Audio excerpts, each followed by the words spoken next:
Sumayin naman. Ang basbas ng kaitaasan sa bagong panahon ito. At mananaway matagpuan ng inyong mga sarili ang kapayapaan lagi.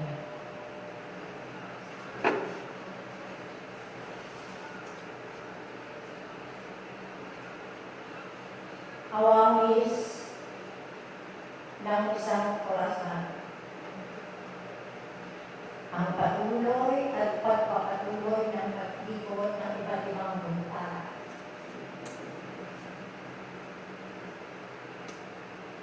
Na napakasayali sa mga batas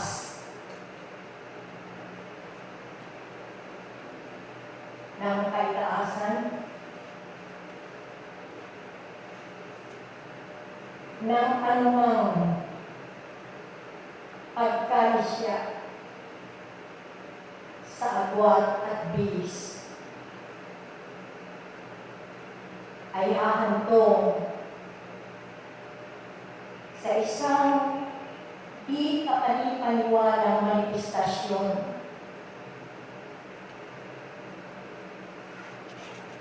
pinapakalooban sa paglaban sa batayan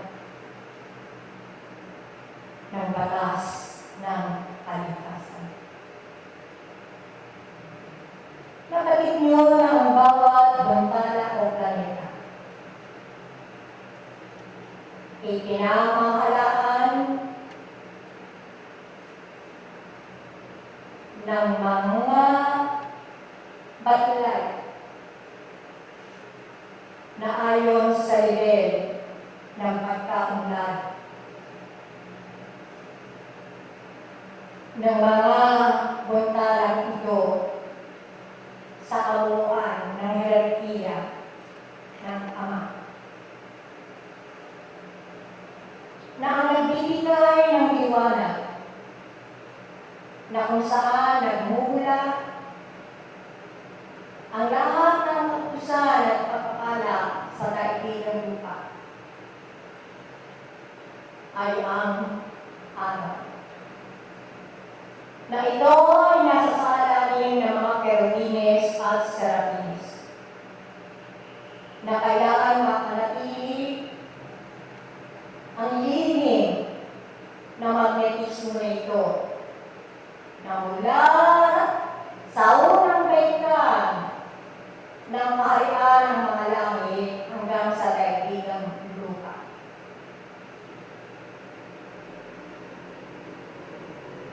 At ang mga tungkulin ng iba't ibang mga batlay na higit ang taas ng kanilang mga tungkulin na sinasabalitan. Na humahawak sa pag-ikot ng panahon at ang mga pangyayari ay si Arcangel Uriel. At ito ay sinusugat ni Miguel at ni Miguel na mga katulong sa pamamahala ni Arcangel Uriel na upang ang mga sinag ng araw na yan, ang mga liwanag na yan sa pagbubuhan ni Wayway ay dito na nabuo.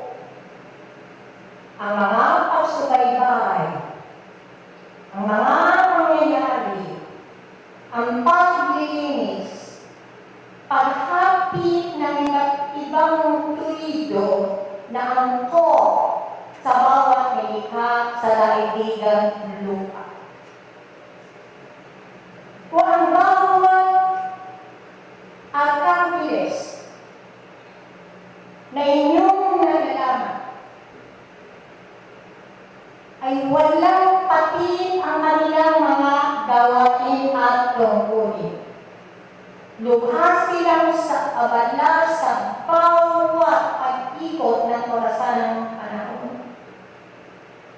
Sapagkat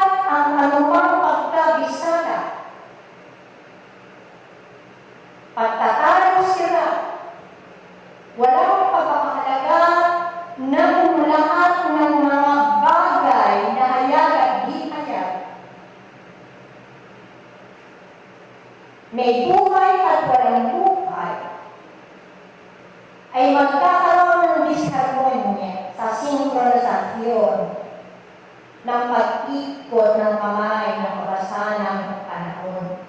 Na ito ngayon ang inaantay at sinasamantala ng mga mapagbiro at nasa ilalim pa ng paliliman ng mga kaluluwang sadyang malulusot na ang mga nilikhang hindi pa napapanghawakan ng mga sarili ay kanilang napakasailalim kung bakit nagkakaroon at napilit nila ang mga negatibong alitigtigin ng mga tao. Kaya kayo mga kaluluwang patuloy na nag-aaral, nalalaman ang direksyon nito kung hanggang saan ang kalalsayan at ang katapatan ninyo na bilang isang manlilingkod. Hindi lamang ng mga talaytayan, hindi lamang ng mga umuukit ng parang ito, kundi kayo rin mga tagapakinig na unti-unti na ninyong napapanaagan ang hinahanap ng inyong mga tunay na ako. Hindi na patatagalin pa ang pakikipag-ugnayan o ang pagpapahayag sa kasalukuyan. Sapagkat kung nararamdaman ng direksyon nito, na physicalmente lamang ang pagdako sa lingkuyang nito. Ngunit nararamdaman at nalaman ng inyong mga tagatangkilik kung hanggang saan lalim ng pagkakatotoo at kayo ay natututo at kung pinong-pino ng nasasara ng pinong-pino ang inyong mga kahinaan.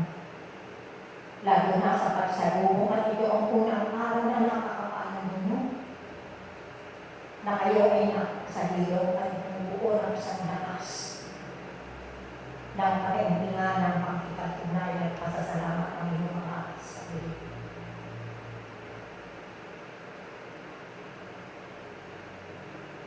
Manalawa kayo bumin ninyo ang inyong mga ako.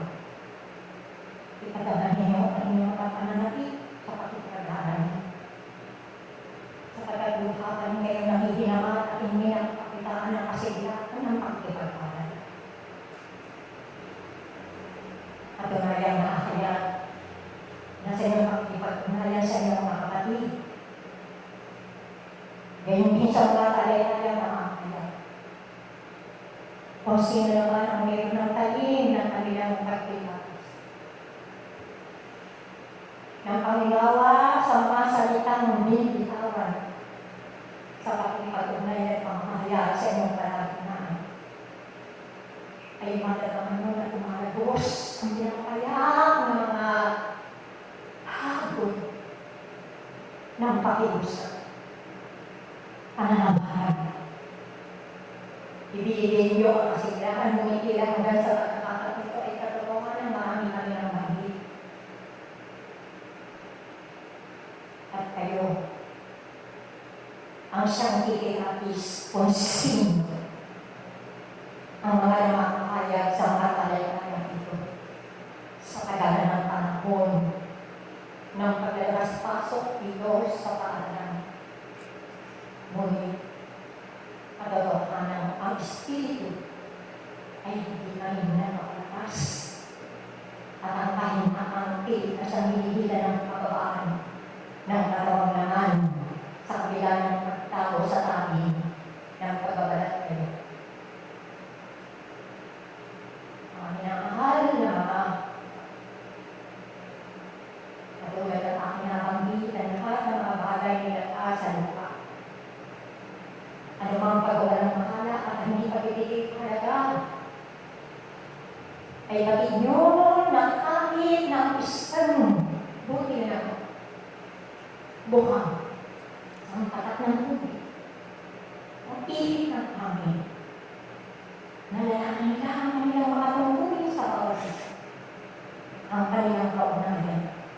Ang tao kaya na siyang bato ang kanilang puso na hindi nagpapandakoy ng lakas ng batubalang hihigot sa kanila upang magkaroon ng balanse at pantay na makikipag-ugnayan sa pagdalang sa batas ng lady at naturaleza. Na siyang humihigot, na siyang bumabalo sa kabuuan ng psychological, emotional na katangian. Kung bakit ito ay nakatagpanin mo ang kasakitan sa patuloy na pagbabalikan ng iyong ako na ikaw ay meron ng daladala at bagnan na natutukan na ito ay kayang ipahayag sa patang na salita ay hindi sapat na kailangan hinuha sa pagtitigil mo, sa pagsasabihan mo lang, sa haplos ng iyong mga palat na tinatawag na kapit na pinakipag-ugnayan ay nagkakaroon na ng magandang manunood na siyang bubukay sa mga dami na buhay. Nagdugo na siyang itoong kumibika sa kasigtaan ng pagkakatoo na ikaw ay karapat-dapat sa pagpapala at patuloy na pagsubaybay ng ang mga pangyarihan. Hindi sa direksyon ito kung sino ka. Bilang isang mag-aaral ng espiritismo, hindi pa rin kayo nakakakal nakakasa sa mga pagsubok upang ikaw ipamahalin isang espiritista. Nakabigat ang salitang ikon isang espiritista. Wala pa per se na kayo ay nauusan upang palakasin ang inyong espiritu sapagkat bungkam ang katotohanan sa paggawa, makapagtupad ng kahalagahan kung sino ka sa kadalisayan ng pagpapatotoo na ikaw ay mananampalataya at nakiba sa mga kapatid niyong nabibilang sa positiba at pananampalataya. Hanggang matikas pa rin ang iyong puso. Hanggang hindi pa rin naglalagos ang liwanag sa tunay na pagmamahal, pagpapatawa, kalakasan, galit, pamati pagkakamuno ang nagigilang sa inyong angkan, mapagnanais na maami ng mga bagay na sa iyong akala ay inyong manatabo. Tahasan ang lambong sa iyong kabuuan ay tiga isang buo ng pamamahan. Ganong ikaw ay nakapasalin ang patuloy na tumaangat ng basbas, ng pagsubaybay at walang hanggang